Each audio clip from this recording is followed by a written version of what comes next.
How is you? Why y'all act so religious and stiff? And hello,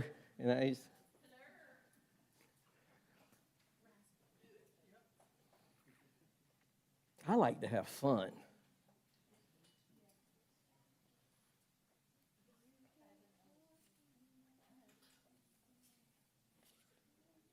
Okay, quick review.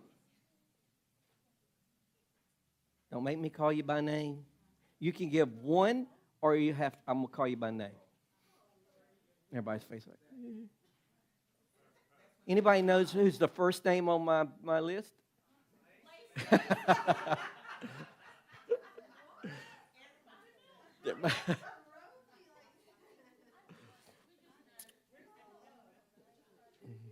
Well, I'm glad she brought someone to church. Maybe he'll get saved today. This is a come to Jesus moment. Okay. Quick review, 5 ways we protect our patterns or our ways of doing stuff. 5 ways we protect. Justify. Rename. Oh, you can't do them all. I know you know them all. She got 2. Justify, rename.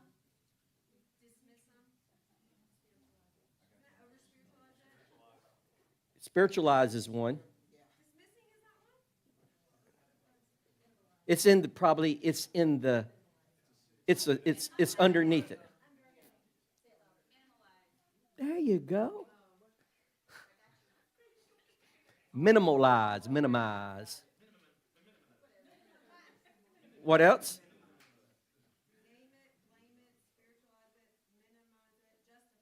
Yeah. Look at, she knows them all. Okay. She said, leave me alone. Okay, the next one. The next review, when we started going over in the very beginning, the response path. When you're, okay.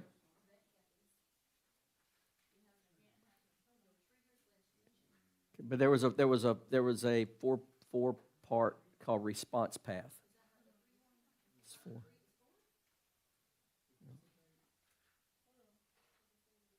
Recognize. You recognize you're being triggered, or you recognize it. Then you pause. Yeah, everybody knows the pause. Just recognize, pause, surrender, and then you choose. So you have to surrender to either God or the flesh. One of them's going to win out right there. There you go. You got it. That's it.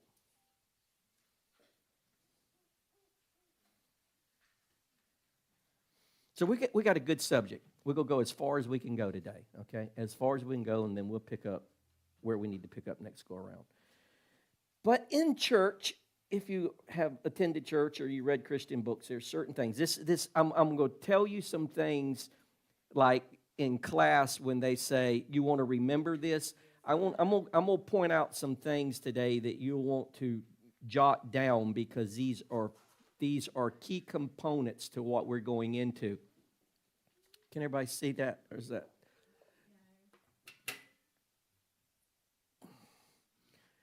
We're going into the environment you live in. We talked about, remember the 5 environments we talked about, which was digital and all of these things. These are external environments. Today we're going internal. These are internal environments. Everyone in this room has an internal environment, an internal climate, internal operating. And that's what we're going to look at. But one of the things that I learned to do that and you'll learn this and maybe after we finish environment, because I am going to teach a little bit on preaching and what most goes on in most churches and most preaching. It is really reactionary. It's a lot of topics. And a lot of topics you don't grow. You'll get a little bit of something, but you don't know the rest of it. So if you've been around offense, unforgiveness, and bitterness, what you are taught, or what you probably have been taught most of your life, is you just got to forgive. That's fruit.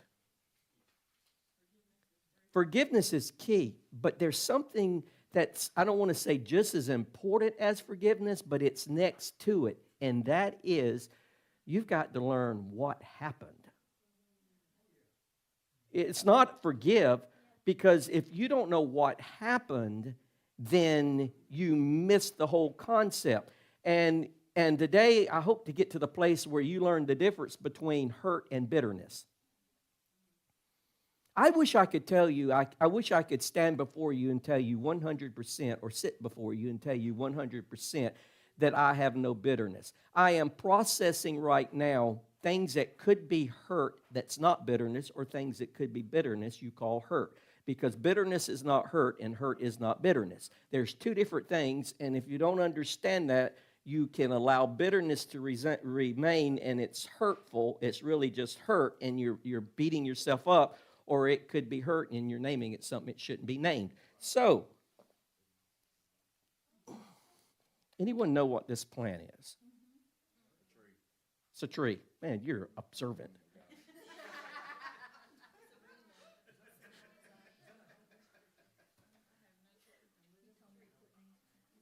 If you were to, little flower right there, if you were to smell that flower, it is super, super fragrant. Anybody know what this is? Okay. I promise you it's not a magnolia. I'm just going to set it right there. So this is going to prove, oh, Jason, what is that? Okay, we look at this and we don't know what it is. And that's cool. This is the point I want to point out. See, we're very good. If I was to show you the fruit, you would name it. See, we want to call something by the fruit, and we don't recognize what it actually is. And therefore, if you don't know what is actually producing it, you can name the fruit, but you'll keep producing it because you don't know what's producing it. This is a citrus tree. This is an orange tree. Okay? And if I would have showed you an orange, oh, that's an orange. It's very easy to identify the fruit. But my teaching, my ministry is not to identify the fruit. River could identify the fruit. Don't get a big head. I imagine Ellery could identify a fruit, couldn't she? How old is she? Almost 2. So if a 2-year-old can identify the fruit, and you're 30 or 40 or 50 or whatever, and you can identify it, don't be too impressed.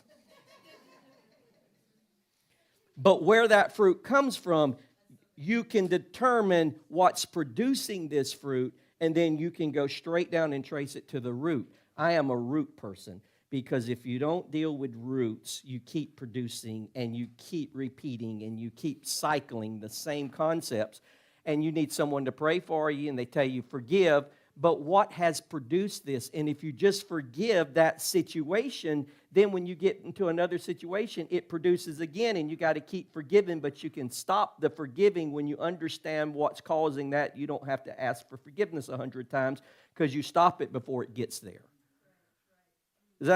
Are you following me on that? So what pain becomes is an atmosphere. Everyone in this room, you have a story, you have a situation, you have family. There are people that are friends that have hurt me. There are family members that hurt me. There are family members. Y'all see my shirt?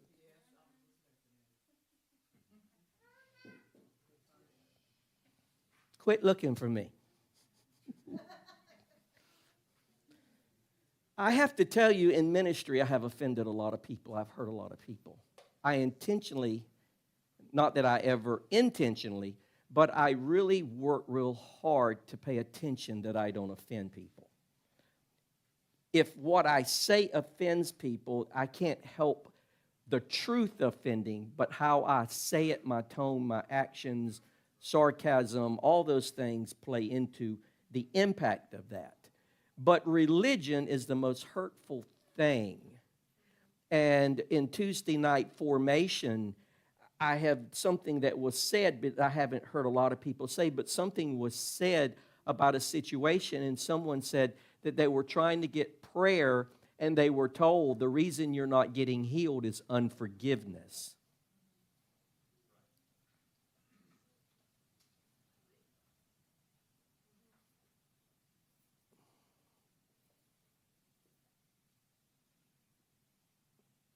I just, that so angers me.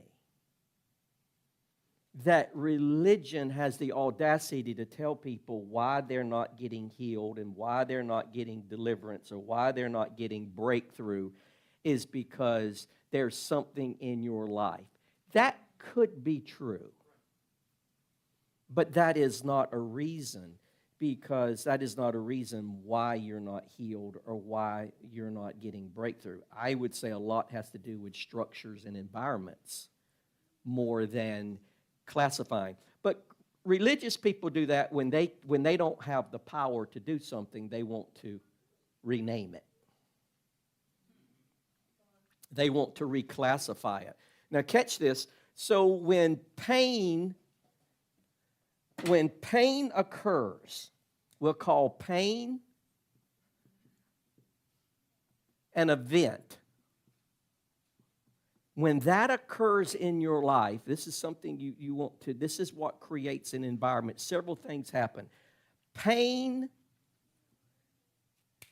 needs to go in the trash. Pain shapes, which means forms. It shapes. These are four things it will shape. It will shape your perception. Yes, pain, an event, will shape perception. How you perceive things, how you see things. Pain will shape your reactions. Let's just use this as a common, this is just a common thing. We know, I'm just going to put this up here because this is a good analogy. We won't go any further. We know that PMS shapes perception. We know it shapes reactions. We know it shapes relationships. We know it shapes identity at that particular time. You know, we say, I'm just not a good person. I'm just not fun to be around. What does that mean? Your perception, your reactions, your relationship, and your identity has been shaped by pain or discomfort. Okay? A lot of other things. But this is just to give something that we can all relate to, right? You ever heard people say, when someone is ill, they'll say, are you close? Or somewhere. I mean, they're trying to figure out why this is coming out, and they're trying to connect it to something. Y'all with me? These four things are created by pain. Okay? Your reactions, your relationships, and your identity. So this is not in any way a message to point a finger, to condemn, or any of that. I would call this a surgical love message. To look at some things of what's going on, and this is not that anyone's bad. You're not bad. Don't say you're bad. This is about how an atmosphere has been formed inside of us. Okay? We're going to run through some scriptures here because we're going to nail a bunch of scriptures real quick. Hebrews 12:15 is going to be our first one. Hebrews 12:15.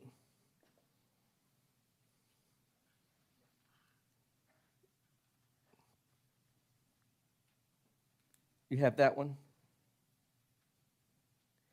Someone want to read Hebrews 12:15? See to it that no bitter root grows up to cause trouble and defile See to it. That means that's just personal. You must see to it, make sure that no one misses the revelation of God's grace, and make sure no one's lived with a root of bitterness. I think there's a slide that's got Hebrews 12:15 on it.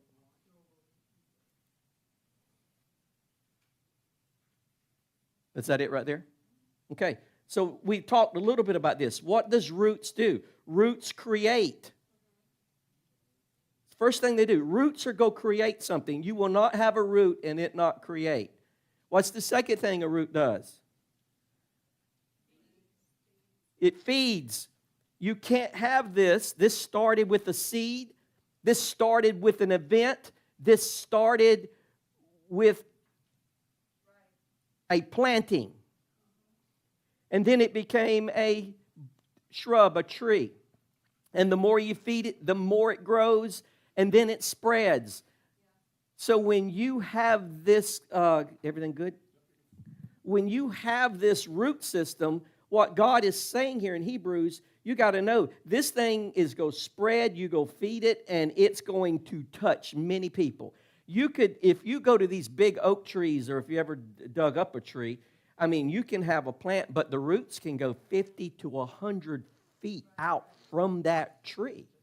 And there's thousands of little feeder roots. I mean, it's not just a trunk. This is a system, and God is saying, make sure that a root doesn't exist. Now, let's look at, you can put Luke 17:1 up. This is crazy. One day, Jesus taught his disciples this, betrayals. I mean, Jesus said this, and we act like we can't believe it. He said, betrayals are inevitable, but the devastation will come to the one that betrays you. What translation is that? Passion, can you do amplified? Jesus said to his disciples, temptations. Did you have a question? Luke 17:1. Jesus said to his disciples, I'm saying to you, not Jesus, but as us as disciples, temptations, snares, traps set to entice to sin are what? They're not unusual. This is an everyday thing that is trying to occur, but woe to him through whom they come. You're going to get offended. If you do not know this, Kevin, we're building a friendship, right? You're going to get offended by me. If you hadn't already. Have you been? I have to ask because he wouldn't voluntarily tell me. You're going to get offended. We want to go to a church where we don't get offended. That's not going to happen. You're going to get offended. Read my shirt. You came to a place to get offended. You're going to have to be challenged to grow, because where you are and where I am challenges you and say you have to process what you believe, who you are, your attitude, the way you respond to all your patterns, and they get challenged, okay? Ephesians 4:31 and 32. Notice what Paul said. Ephesians 4:31 and 32. What translation is this? Well, you put amplified just because I'm looking for something. Let what? All bitterness and indignation and wrath, passion, rage, bad temper, and resentment, anger, animosity, and quarreling, brawling, clamor, contention, and slander, evil speaking, abusive, blasphemous language, be banished from you. Why is he telling you to banish it? Go back to my slide, Hebrews 12:15. Why does he say get rid of it? Because it's going to spread. It is a root. He called it a root. It is not going to just stay in your life between you and it. You're going to feed it. It's going to create something in you, and it's going to spread. And it's going to touch other people. It will touch your children, your spouse, your workplace. It is going to affect. Put that one back up, please, that verse. It is going. He says, get rid of it. It will, or baseness of any kind. Ill will. This is our goal as a Christian. And this is why going to church, and we get in churches, and the first place people want to do is get involved in ministry. Well, we're not perfect. None of us are. But we need enough time to know if you have a bitter environment. Not a talent. Hello, talk to me. Ain't nobody want to talk. I don't hear nothing from no one.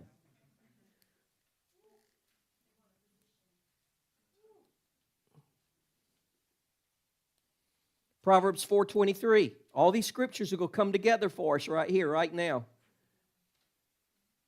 Keep guard your heart with all vigilance, and above all, guard, for out of it flows the well springs of life. Well, what is this guard? Guarding against bitterness, guarding against these areas, because it's going to create a root system. This makes it clear what we're guarding. This is one area we need to guard. 2 Corinthians 10:5. We can demolish every deceptive fantasy that opposes God and break through every arrogant attitude that is raised up in defiance of the true knowledge of God. We capture like prisoners of war every thought and insist that it obey. Every offense, every bitterness, you will have to. This is what we're taking captive here. And the last one, Romans 12:2. Do not be conformed to this world, but be ye transformed by the renewing of your mind. Now, do you see how all these 5 scriptures work on Hebrews 12:15? Now go back to that slide again. Let's look at it again. Notice, roots create a small hurt, a difficult moment, a hidden agreement. Feed it. It's watered by rehearsed thoughts, justified feelings, repeated choices. That's how it's fed. And then it spreads because the atmosphere, the relationships, and it creates an entire environment. Everyone in this room, you have probably some bitterness or something that's in the process.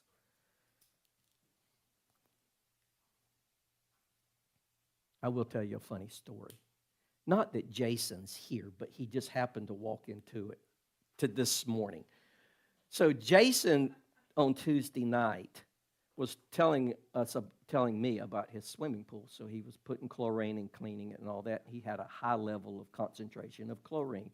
And in here it was a high level, and that's the part of the story. Kevin came in. Don't leave yet, Kevin. I want you to hear this. Don't sneak out in the middle of this.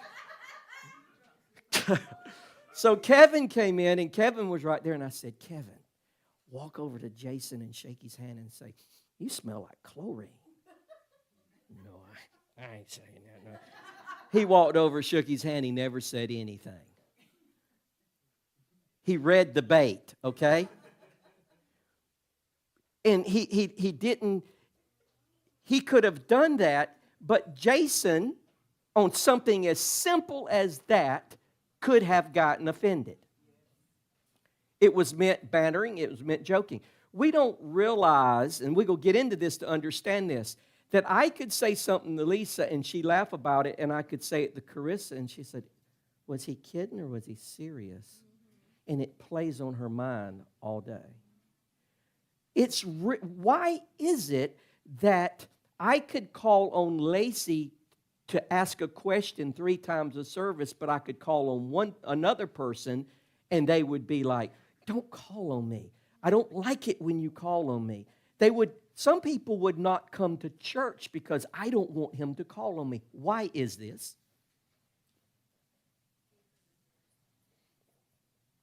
Why is it?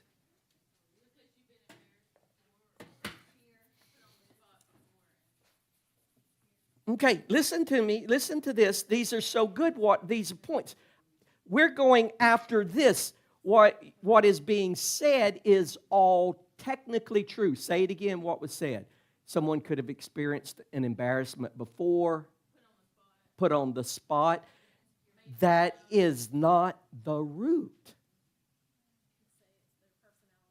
It's their personality. That's not the root. See, we've got to go to the root of why this happens.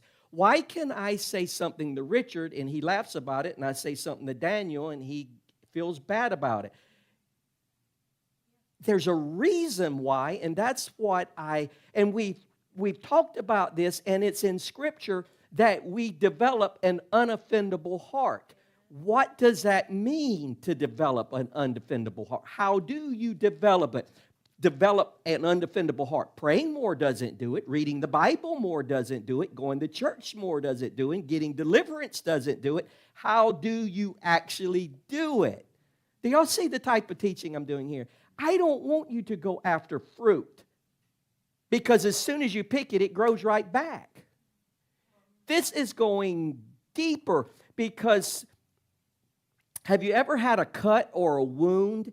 And a lot of times, like I hit myself here on the hand the other day working, and it was bleeding. What I do, I wash stuff real quick, and when I get home, and I put triple antibiotic ointment on, and I put a Band-Aid on it before I go to bed. When I wake up the next day, honestly, I'm not lying to you, usually it's healed. I mean, everything's back. It's not perfectly healed. But you ever had a wound or a cut or something, and it just never heals? It just stays. It's in a weird place, and it's always something's rubbing it, and it never heals. See, some things heal cleanly, but some things become climates. Hello? I'm going to touch it. This is a touchy issue, but it's a good point. Larry Bullard had a wound from his shoe where his foot rubbed the top of his foot, and because he had uropathy and he couldn't feel it, it rubbed it. Well, it got infected, and over a year and a half, they had to amputate his foot. That was a wound that did not heal.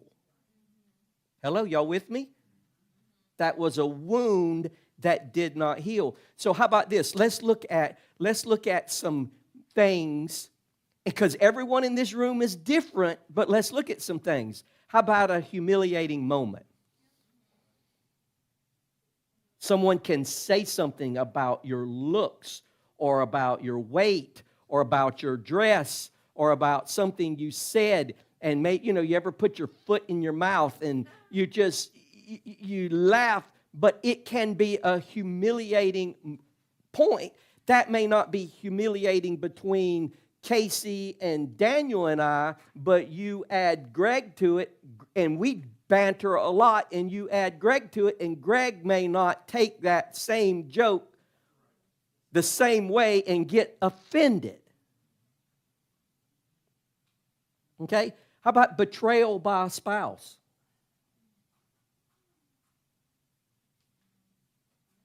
How about being abandoned by a parent? How about a divorce? How about rejection? How about chronic neglect? Public shame? How about the loss of a child? These are wounds that don't necessarily heal very easily or quick. Okay? Being cheated on repeatedly. How about this? A church wound. We all had them, right? Now, this is what I wrote down that was a big thing. The event may lasted for a moment, but it lingers for years. It can last 1 minute, and it will linger for 10, 20, and 30 years. In fact, you can still recall the church and the pastor 30 years ago about what happened. That is not a clean wound. Now, listen, this is good. We're going here. Why does some wounds cut different or strike different? Why does that happen? It can be. It's good, but we're going deeper. I want us to go deeper. When a wound does damage to us, usually the first place it strikes is your sense of self-worth and identity. I'm less than. I'm not smart enough. I'm not good enough. I didn't know the answer. You feel it's personal. It wasn't meant personal, but your identity feels threatened. Another one is your safety. Your safety feels threatened or violated. How about this one? Your belonging.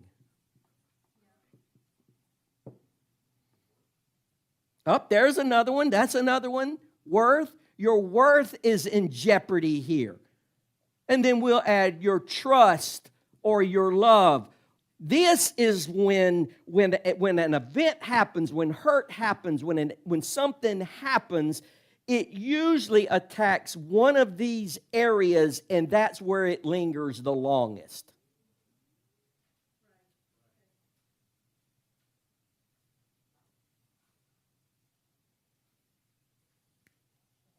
Y'all got that?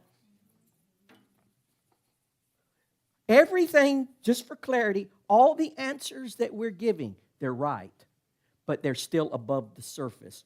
I'm down in the root level here. I'm down underneath the ground.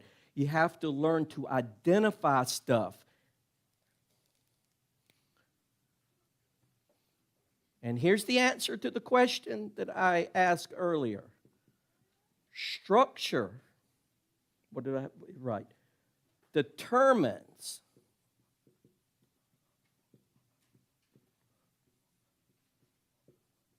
that's an N. That's a VL. That's an N. Someone explain that.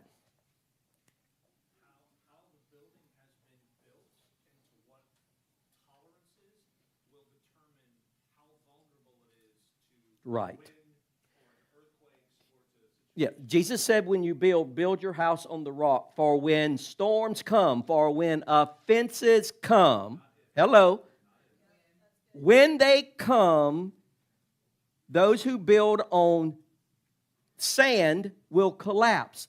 The reason, this is good, this is just ABC stuff that I know you want your breakthroughs here. This is better than a breakthrough. You can prevent from ever being in the situation again.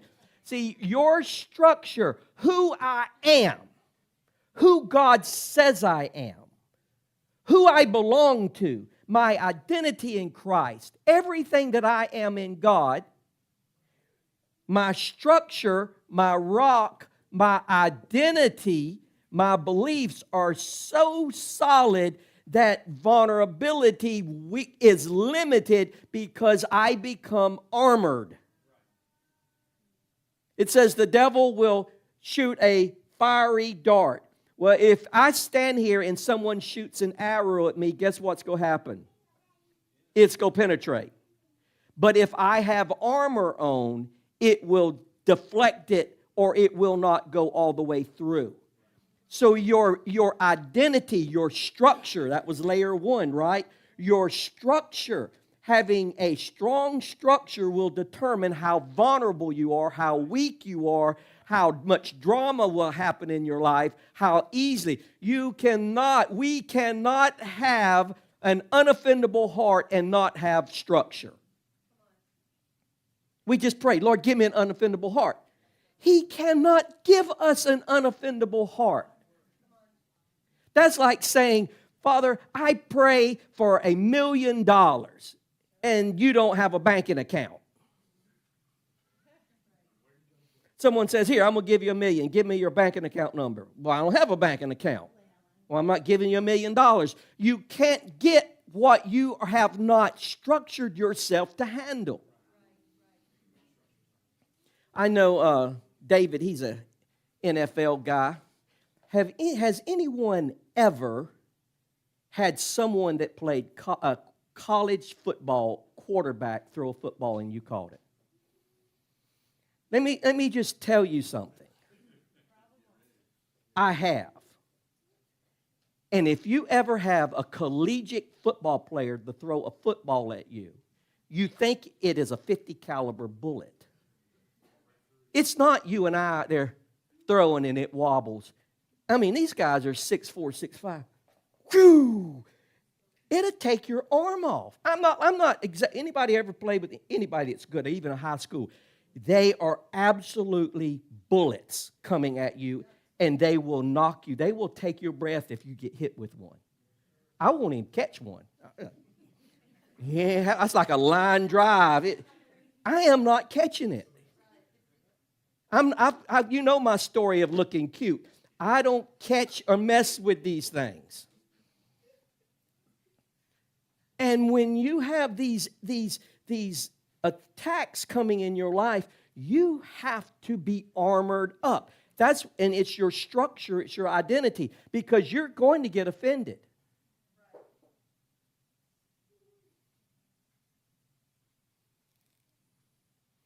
We say we want an unoffendable heart, but we have limits on that. We have limits. That's just over the top.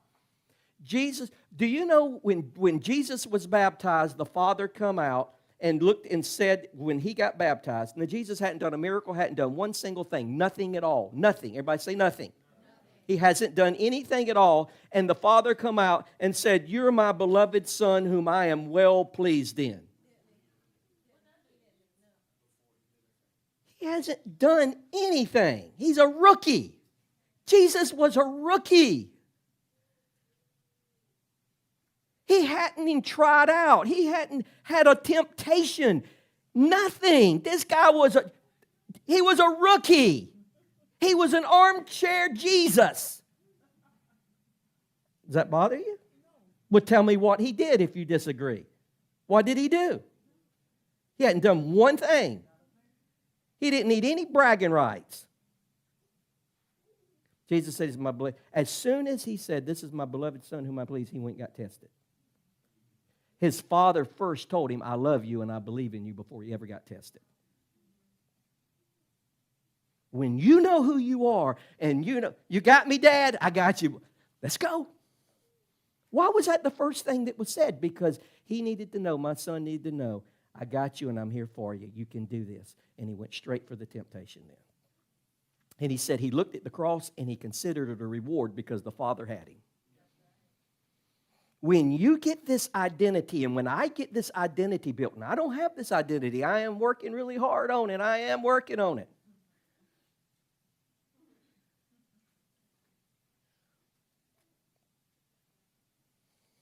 No devil, no demon, no witch, no nothing can bother you. You're untouchable when you know who you belong to, when you know who's in charge of you. So we have structure. Remember, structure determines vulnerability. When you are feeling uneasy and hurt, that should be an indicator or one of those little red lights on the dashboard that comes on, check engine, maintenance required. When you're feeling vulnerable in something, then you need to know my structure's weak here. I need to go work on my structure. I need to pull some scriptures up to work on my structure. Making sense? You can take that down. We're not quite, well, you can leave it there. We're not ready for that, but we're good, okay? We're going to do one other thing. So event, what's the event? The event is the pain, and you have plus structure. When your event plus structure, that is going to determine equals the impact. This is so schoolish, isn't it, Rachel? There's a big whiteboard.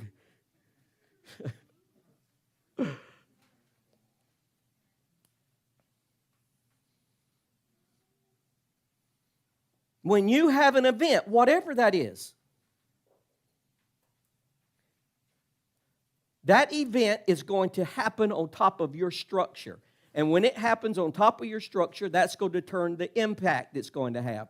Is it going to go straight to the heart, or is it go scratch the skin, or is it go bounce off? That is what the impact's going to be.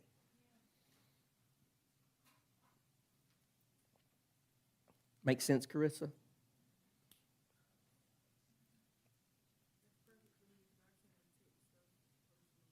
Take stuff personally. And you take stuff personally, and what is that? Let's go back to the list. It strikes at what? Identity. It's an identity. So yeah, you take it personal because you're attacking my identity. That's why names and racial words and all that. We just wiggle riot. Why? You took it personal. Yeah, even if you didn't do anything wrong, the identity, the structure's not in place. Is this not good? This is going to mature us. Okay. Asterisk, asterisk. You want to pay attention to this. You and I are not wounded by the event. You and I are not wounded by the event, by the encounter, by the statement, by whatever happened. That is not what wounds us, but we think it does. What wounds us is what the event meant to you. That's why it could mean one thing to one and not the other. It's more important to one than the other. Does that make sense?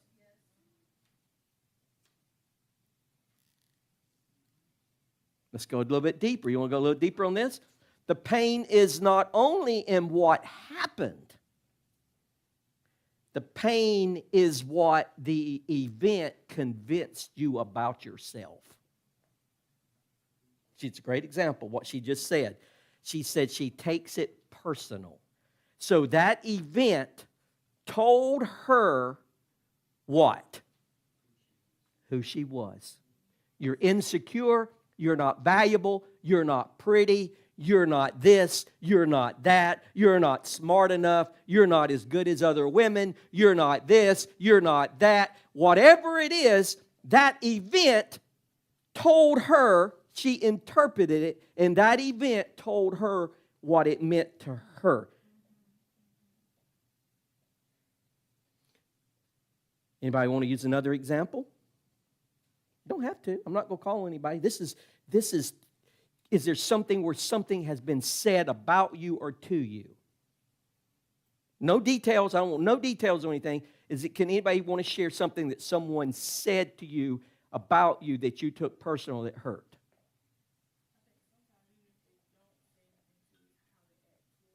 How they act. No. See, I'll give you one for me. Y'all know me, right? You know, and I know time-wise I can't get into my story. I was very, very, very, very, very, very insecure. Very insecure. I mean, no one in this room was as insecure as I was. I mean, Lacey, let me help you out. If I was in church and someone told me to read a scripture, from here up would turn red. I wanted to do it, but I was so insecure. I would be red and stumble around, but I wanted to do it, but I was insecure. When I got free from insecurity, when I got delivered from insecurity, when I started growing in, the reason why now that I'm offensive to so many is because I'm the opposite of insecurity, and I know what a prison, insecurity and passivity puts me in. Because I was screaming inside, but I couldn't, nobody heard me because I was so insecure. I was telling Brian this morning, I know I'm admit to you, I can't dance. But be thankful. Because if I could dance, I would be in the dance floor all the time. Y'all be like, I'd be dancing, preaching. I'd be like, what's he doing? I love dance. I love music. The reason I couldn't do the moonwalk, my shoe grabbed. Should have worn my slippery shoes. Yeah. No, man, I go sock-footed and show you. But I was so insecure. Now I want people to be free from insecurity. I want you to be free. It's a different world. It's a different life. It is so different. Now I have to put boundaries because it can be overwhelming. I'm not overwhelming, but I just constantly push and calm down, chill out. I don't want to chill out. I just want to go.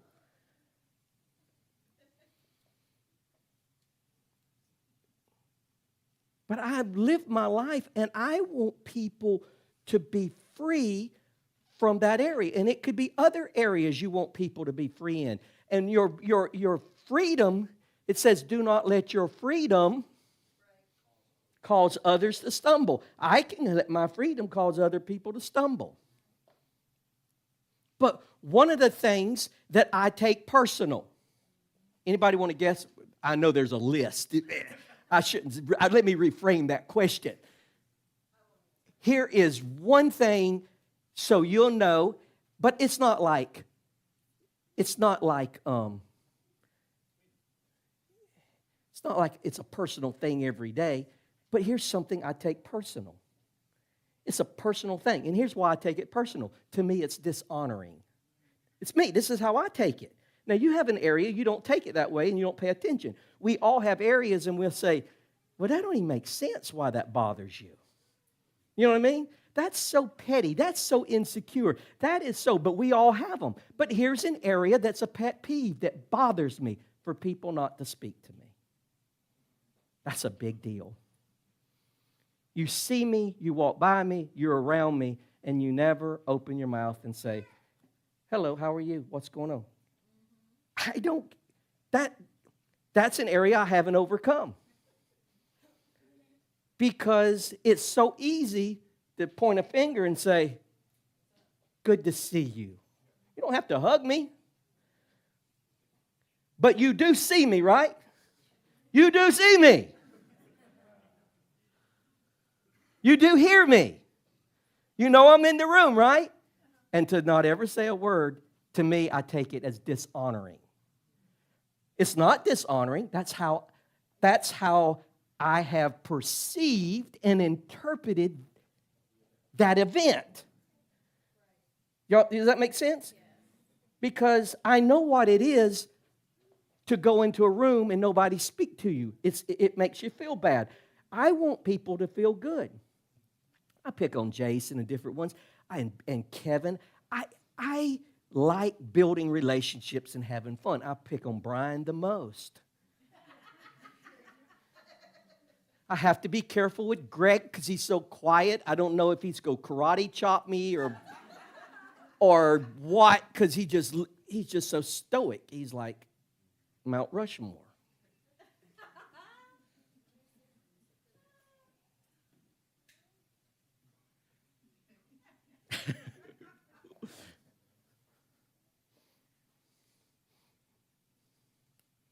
But we all have them. You have to identify these areas because they will keep hurting you. They will keep harming you. Okay. Y'all got that? Event. Notice my symbolism. Not equal to environment. The event is not the environment. The event is not environment. The event is what happens externally. The environment is internally. It's not the same thing. You create the environment. Okay?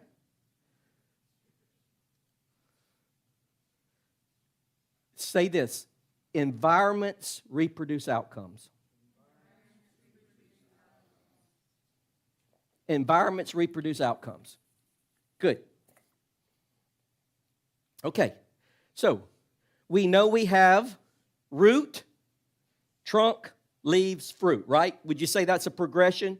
Or you could say dirt, seed, root, trunk, branches, leaves, fruit, whatever progression you want, okay? So if there is bitterness, this environment in your life, what is the progression? How do you get to bitterness? Are you asking me or are you telling me? Okay. Now, don't get offended by the way that exchange occurred. I want you to state what you think. We're going to go over it. I'm saying, how do we get to this place?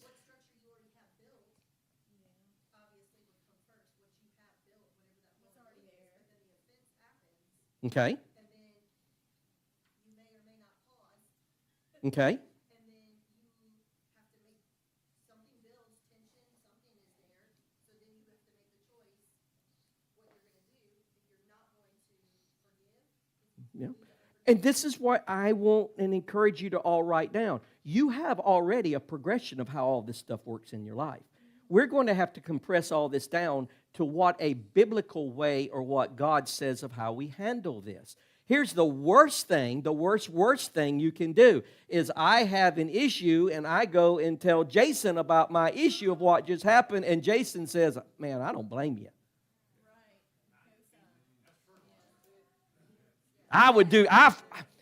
You did good. I'd have punched him. You did good. I would have cussed him out. You did good. See, that's what I'm telling you. We go to people. Let me tell you what. Let me tell you what I learned. People go to other people. They don't come to me. Because we go to people that is going, we know whether we said it, we know whether that person is the environment they have, whether they're going to feed my environment. We won't go to someone that's going to tell us the truth. What could you have done? What do you mean? It wasn't me. They said it was. Pause.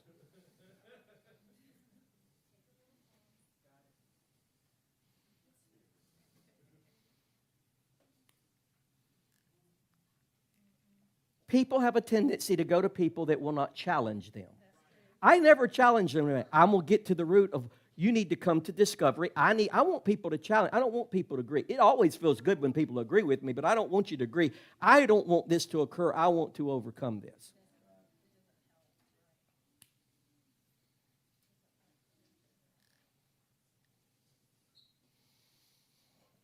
So, how do we get to a place of bitterness? There is a progression. One, see it on the board. We'll start right here. I keep popping this down. One, you cannot get to bitterness without first an offense. Oh, you didn't speak to me. An offense. Oh, you didn't give me a housewarming gift. Everybody gave me a housewarming gift. You didn't. Oh, you shook everybody's hand, but you didn't shake mine. Oh, everybody came to your house for the Super Bowl. Why didn't I come? Oh. See, the offense, whatever it is, the offense is how pain enters. Remember, it's all pain. Everything starts with pain.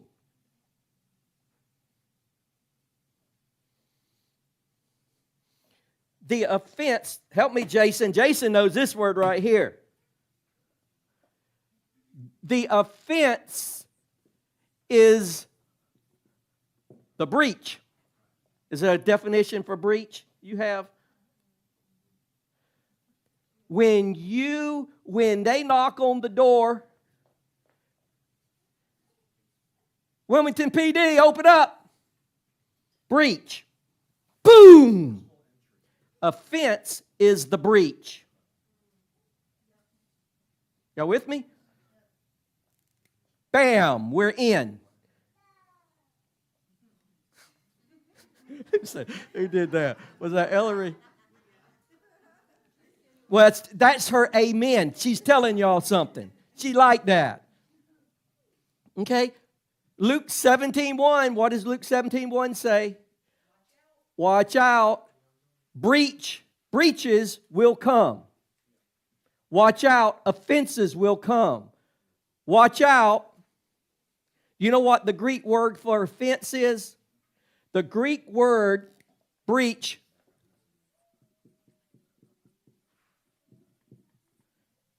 Y'all get this? This is so good. The Greek word for offense. What's on the picture? Bait. It's the Greek word. Watch out. The bait is there for you. Watch out. The trap. Y'all can look this up in the Greek. I'm not going to teach you Greek too. Y'all go to, what is it called? Bible Hub. Go under lexicon or whatever, and you can pull up and you can find the Greek word. Yep, any of those. Okay? So you have the offense. Jesus said bait will come. Jesus said a trap will come. Jesus said a trigger will come. Jesus said a snare will come. Y'all with me? So offense and breach is bait. When you take that piece of jalapeno bread, see, she brings that in to bait you.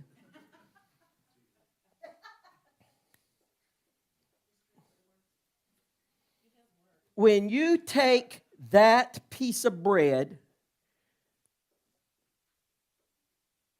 you took the bait.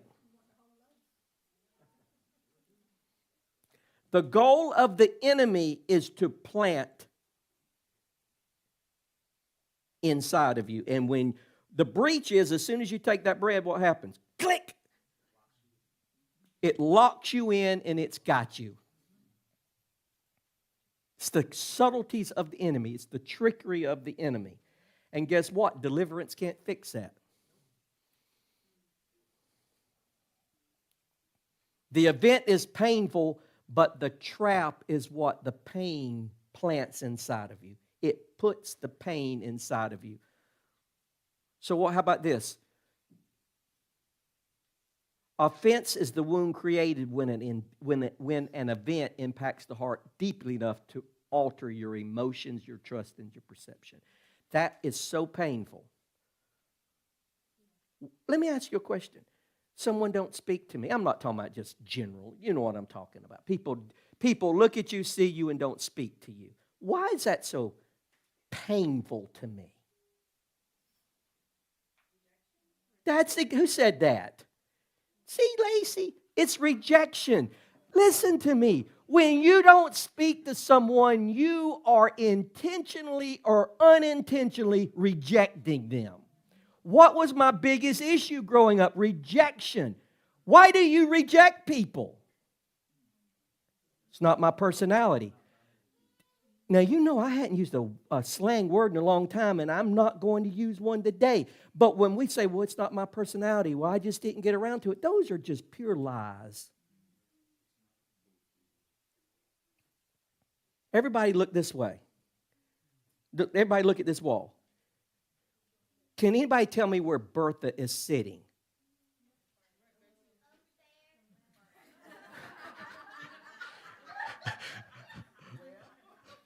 Everybody knows where Bertha is sitting, whether you spoke to Bertha or not. You cannot not lay eyes on people. I'm just using me as a personal example. See, I grew up insecure. I grew up an only child. I grew up, rejection was my greatest thing. I want to say rejection is probably one of the greatest hurts out there.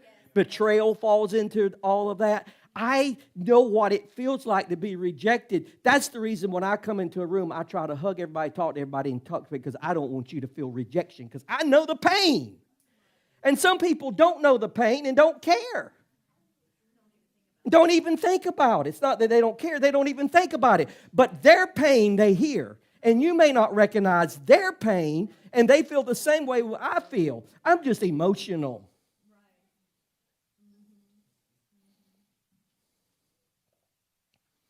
The bait looks small, the trap is set by circumstances, words, and action.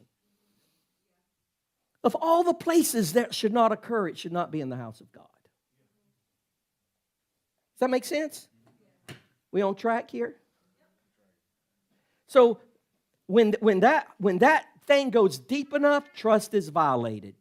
Expectations are shattered. Now, for y'all think I'm really sensitive. I'm not really sensitive on this. But here's something. We play volleyball. And if you let the younger kids, if you let Roman and Rania pick volleyball teams, guess who Rania's go pick? Brooklyn. All of us people here, and she go pick Brooklyn, and Roman's go pick Elisha. That's dishonoring.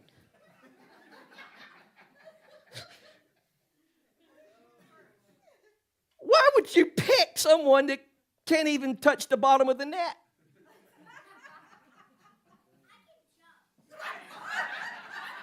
You can jump to touch the bottom of the net, yes. But you understand, it's little things.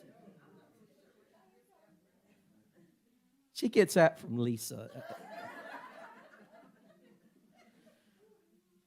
When love is withdrawn, when honor is broken, safety is disrupted, it really goes to the core, okay? It goes to the core. So, y'all with me? Is this helping, Heather? Yeah, we're not into no religious stuff, because I know what they tell you in church. You just got to forgive. You just got to forgive. Jesus forgave. He stood on the cross and he said, Lord, forgive them, for they know not what they do. No, you just got to forgive. Look at somebody and say, forgive them, forgive them, forgive them. Okay? You should have this in your handout. How pain /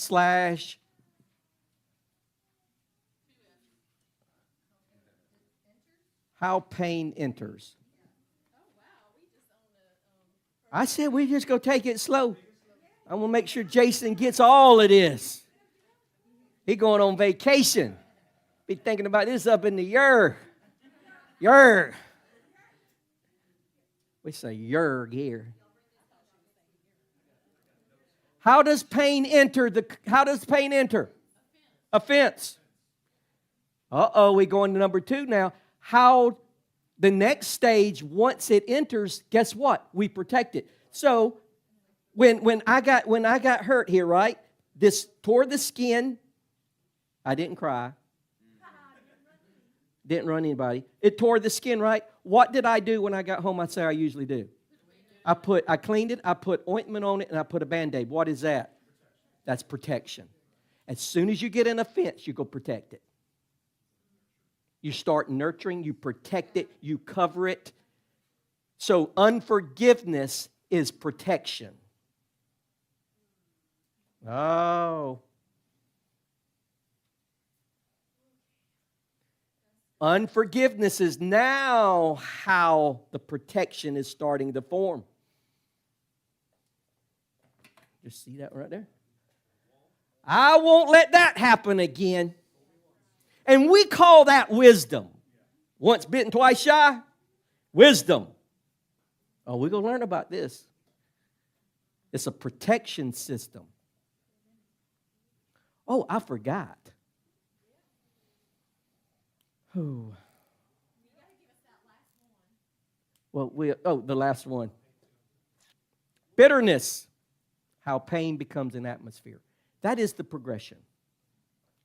Offense is how it enters. Unforgiveness is how protection forms. And bitterness is how... And this is my one and only close. And then we'll finish this next week. I want to break this down for you. Whiteboard moment, some help. So we have offense. You can take that down, please, or go back to the other one. We have offense, unforgiveness. Y'all can read that, right? I say it and then y'all can guess it. Unforgiveness and bitterness. Okay? Let's look at it from different angles. Let's use 3 words and use that from different angles.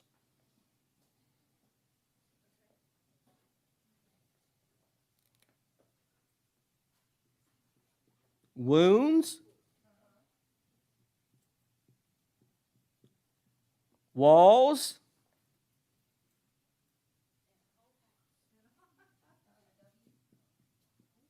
atmosphere. What's another angle? Y'all with me? All these are the same. Y'all with me, right? Pain, wounds, offense. Y'all with me? What comes after? What would be pain?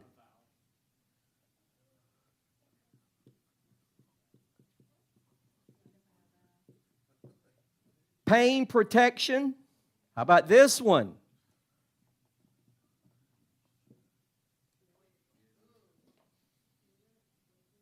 Poison. Don't let a bitter root poison. How about this one? Breach.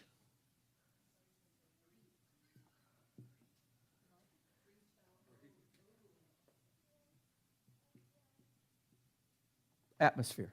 All these are the same. You have to be able to see this, and we could come with some more. You have to be able to see this from different angles. It may not, that's an offense. No, that's a wound. No, that's a hurt. No, that was pain. No, that was a breach into my identity, a breach into my safety, a breach into my trust. Some forgiveness. No, that's a wall. No, that's my protection system. No, that's an inner vow. What does it create? Bitterness, atmosphere, poison, or you could put climate. That is this process. And this is what determines how well this grows in that environment. Same reality, different lenses. Same reality, different perceptions.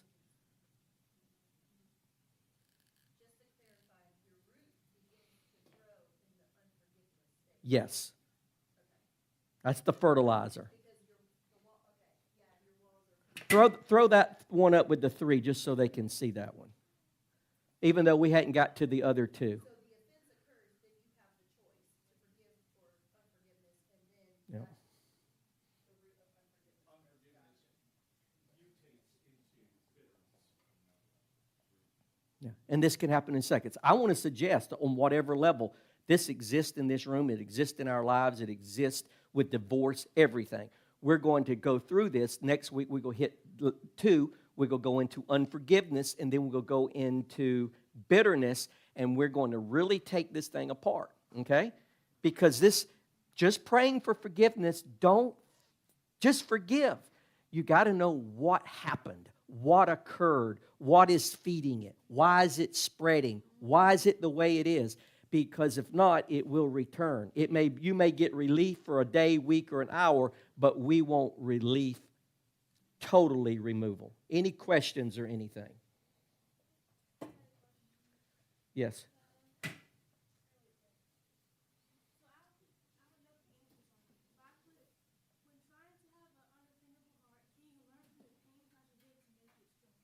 Can you learn from the pain?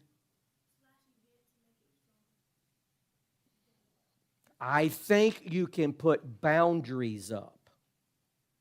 You can put boundaries up.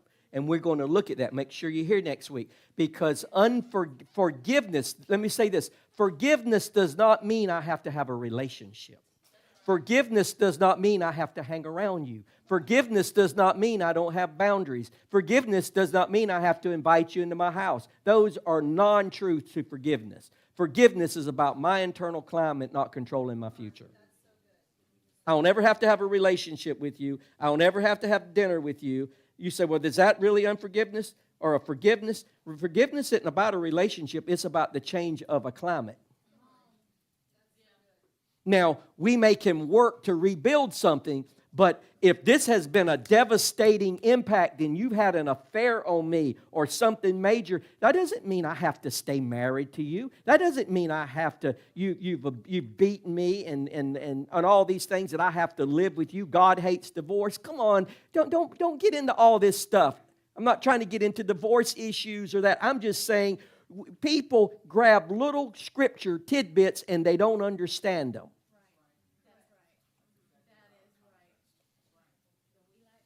Okay, and we like to use them. So there is a process here of how do we become healed? How do we walk in freedom? And you can develop an unoffendable heart.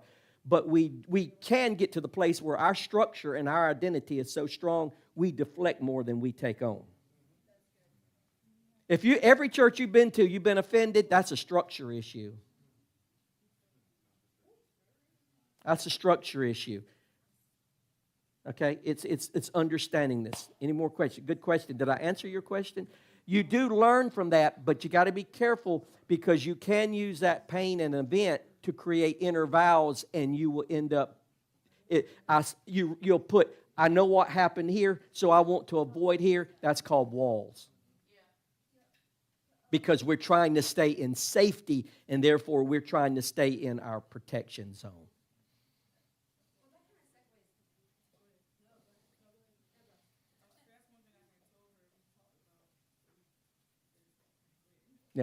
Yeah, and we'll walk through this very clearly and answer all questions. Yeah, absolutely. So, Father, we thank you for today. We thank you that there is forgiveness.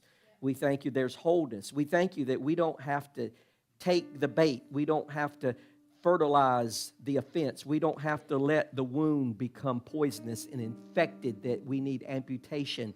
We thank you that we could, by the word there is cleansing, by the blood there is washing, and by your Spirit there is wholeness. I thank you today that we can walk in freedom from the trickery, the subtleties of the enemy to enslave us. And I speak over everyone in this room that during this next week, that they would take this handout and look at events in their life, pain in their life, wounds in their life, poison in their life, and that within the next 7 days, that freedom is entering their lives, and a new atmosphere, new heart, new mind, new emotions, and they walk in the freedom of God. We love you. We thank you. You guys have a wonderful last 31st